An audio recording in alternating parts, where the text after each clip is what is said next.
Okay, but generally from your market Microsoft Store when be dot general download suite application gain it download suite your error that every error go position if okay Microsoft account machine ludi gube general udi biome account certain point on like job okay at a Saduma day put me so Microsoft Store pune okay Shibida or Vietnam Shino Shibida or Adi sign near Makui account person near Makui Peswaku Jetele Yone down one dollar.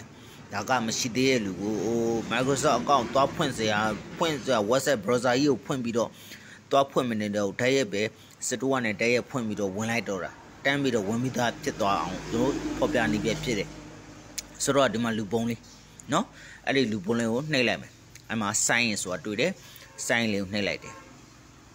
Okay, kita kena satu general sa app tubuh aku general post tuku pola pada ini, no, ada Microsoft post tuku pola pada ini, okay, no, nenek cile, gue ama sign, no, general sign ni, one ama tu Microsoft account we mode tuku pola me, okay, just a moment kena ada sampai. No, di channel pe bita ba Microsoft Store ma channel involve browser ne ti ta gain yo application to switch am lo do tege dem Microsoft Store support pe de gain ni so yin to sha lo ya okay di ma shibita lu do sign ma email phone or Skype adi account na won lai no shibita lu de mat tha ba shibita lu ma share de lu ba do create one တွေ့လာမှာနော် create one ကျွန်တော်လိုက်တယ် create one မရှိလူတွေအတွက်ကိုစဖွင့်ပြီးတော့စချိတ်လိုက်တာဟုတ်ကျွန်တော်ဖော်ပြတာနော် okay I'll be just a moment as well ကျွန်တော်တို့ဟိုထည့်ရမယ်ကျွန်တော်နာမည် user name ထည့်ရမယ်နေရာရောက်လာပြီအဲ့တော့ user name နေရာထည့်တော့မယ် user name နေရာမှာကျွန်တော်နှစ်သက်တဲ့နေရာထည့်မယ်ကျွန်တော်က sorry ဆွေတက်မှာပေါ့နော်ကျွန်တော်ကဒီရဟွာဖြစ်တာ okay sorry နော်သူခင်မနာမည်မထည့်တော့ပါဘူး okay ကျွန်တော်နာမည်ရင်းပဲထည့်ပေးလိုက်တော့မယ်ဆွေတက်မှာနော် okay at outlook.com နော် sorry နော်ဒီနေ့ဖြစ်သွား outlook.com နော် okay အဲ့တော့ outlook.com လို့ရေးလိုက်တော့ကျွန်တော် user name ဖြစ်သွားပြီ okay ဒီနေရာမှာတစ်ခုပြောစရာရှိတယ်နော်ကျွန်တော်တို့အောက်မှာ use your email is instruct ဆိုတာရှိတယ်ဖုန်းနံပါတ်နဲ့ဖွင့်လို့ရတယ် email နဲ့ဖွင့်လို့ရတယ်တိုးတော့ညာလဲ email နဲ့ဖွင့်ပါ email ဆိုတာ Gmail လို့ပါတော့ပေါ့ဗျာဖွင့်လို့တော့ရတယ်ဒါပေမဲ့ကြာလာရင်ခက်ခဲများစွာရှိပါတယ်ဒါကနောက်မှကြုံမှာပါနော်ဒါကတော့ create password မှာထောက်ဆက်တယ်မယ်သူက Gmail တဲ့ strong ဖြစ်တယ်သူက capital letter ပါတယ် small letter ပါတယ် special letter ပါတယ် numeric key ပါတယ်နော်အဲ့တော့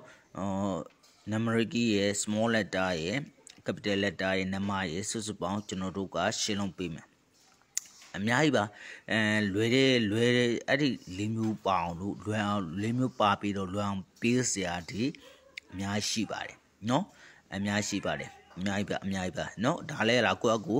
ညံလေးသုံးကြပေါ့နော်လူတွေလည်းခံမှန်းလို့မရအောင် special letter တွေ capital letter တွေ small letter တွေနော်numeric key တွေလည်းပါတယ်သူရဲ့ policy နဲ့ rule နဲ့လည်းကိုက်ညီတယ်စာလုံးရှင်းလုံးကိုလည်းအများကြီးပေးလို့ရပါတယ် okay ဒီမှာပေးပြီးသွားပြီနော် first name ဒါတော့ first name ကကိုယ့်အကူနင်းနေမဲ့ဖြစ်ဖြစ် one name ပဲဖြစ်ဖြစ်ဒါ first name နဲ့ last name ပေးလိုက်ပါနော်ဒါတော့ဟိုမှာပုံမှာပါကျွန်တော်အကောက်မှာပုံမဲ့ကိစ္စပါ okay ဒီမှာ birthday ပေးရပါ okay birthday ပေးလိုက်မယ်ကျွန်တော် okay birthday ပေးမယ် okay ဆိုတော့က okay နော်အဲ့တော့ကျွန်တော်ပေးလိုက်မယ် okay ပေးလိုက်မယ်နော်ကျွန်တော်ဟိုကနေပေးလိုက်မယ်ကျွန်တော်ရဲ့ဟိုကနေဇနီးရဲ့အသက်လေးနဲ့တော့နည်းနည်းလေးပဲကွာပါတယ် okay အဲ့တော့ကျွန်တော်တို့ဒီပေးပြီးဆိုရင် birthday ပေါ့နော် birthday ပေးပြီးဆိုရင်သူအကောင့်ကိုဝင်ဖို့အတွက် ready ဖြစ်လာမယ်ဖြစ်လားဆိုတာဖော်ပြပါလိမ့်မယ်သူက okay sound ကြည့် okay use this account everywhere on your device မင်းရဲ့ device ကဘယ်နေရာမှာဆိုသုံးပြလို့ရပါတယ်ပြောတယ် next နှိပ်လိုက်ပြီ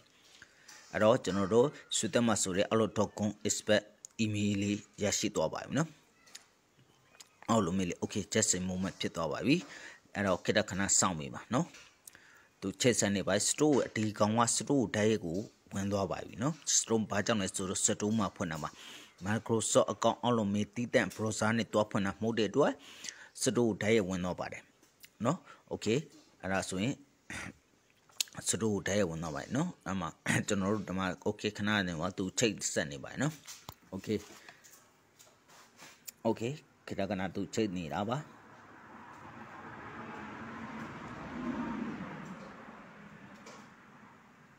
okay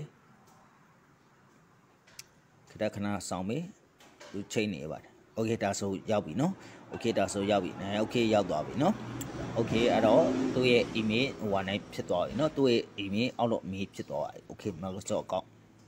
အဲ့တော့ကျွန်တော်တို့လိုအပ်တဲ့ software တွေဆွဲဖို့တော့လိုအပ်တယ်ရှုသက်မှာဆို account တော့ active ဖြစ်သွားပါပြီနော်အဲ့တော့ကျွန်တော်တို့လိုအပ်တဲ့ mail တွေလိုအပ်တဲ့ application တွေဆွဲမယ်နော်ကျွန်တော်က wallet display ဆွဲပေးလိုက်မယ်ဒီမှာအများစုကတော့ wallet display ဆိုတော့အမှကျွန်တော် wallet display ကျလာပါတယ်နော်အခုဒီမှာအခက်အခဲလေးကိုကျွန်တော်ပြပြချင်တာပါနော် download ဆိုရင်အခက်အခဲလေး okay ဒီမှာ wallet display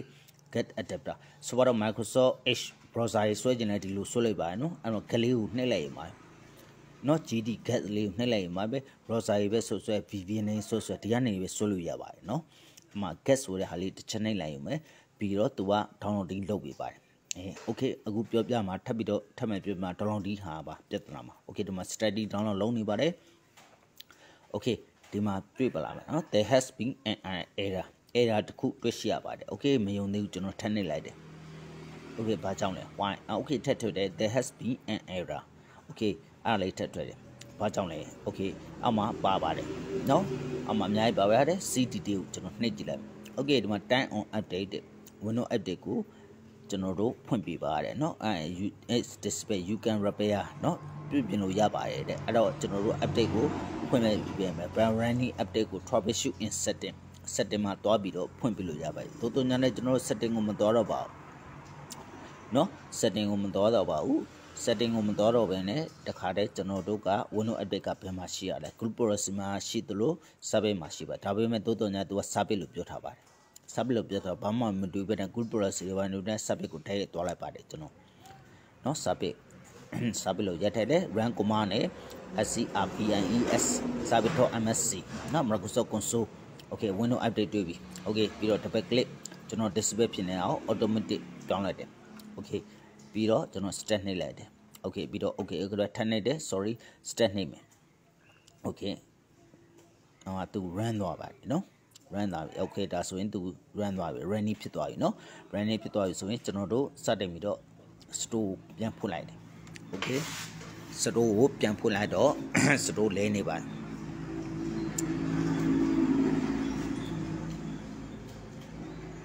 okay store လဲနေပြီဆိုတော့ခုနကကျွန်တော်တို့ပြောတဲ့အတိုင်းပဲမိမိဆွဲလို့တာခုန wallet display ကျွန်တော်ဆွဲကြတာ wallet display ဖြစ်တယ် wallet display ကိုနှိပ်လိုက်တယ်okay wallet display မှာ okay ဒါ Windows update ကကျွန်တော် running ဖြစ်နေအောင်ပြတာ okay မှာ retry နှိပ်လိုက်တယ် return နှိပ်လိုက်တော့starting download လုပ်နေပါတယ်သူနော် ready ဖြစ်လားမဖြစ်လားဆိုတာကျွန်တော်တို့အနေငယ်စောင့်ကြည့်ရပါမယ် okay starting download ဖြစ်နေတယ်အဲ့ဒါတက်လားမတက်လားဆိုတာကျွန်တော်စောင့်ကြည့်ပါမယ် okay ဒါဆိုရင် accurate lesson okay ဒါဆိုရင်လုံးဝကိုအဆင်ပြေသွားပါပြီဟုတ်ကဲ့နားလည်မိထင်ပါတယ်ခင်ဗျနားမလဲပါက comment တို့သိမို့ messenger မှာခေါ်ဆိုမေးမြန်းနိုင်ပါတယ်ခင်ဗျာ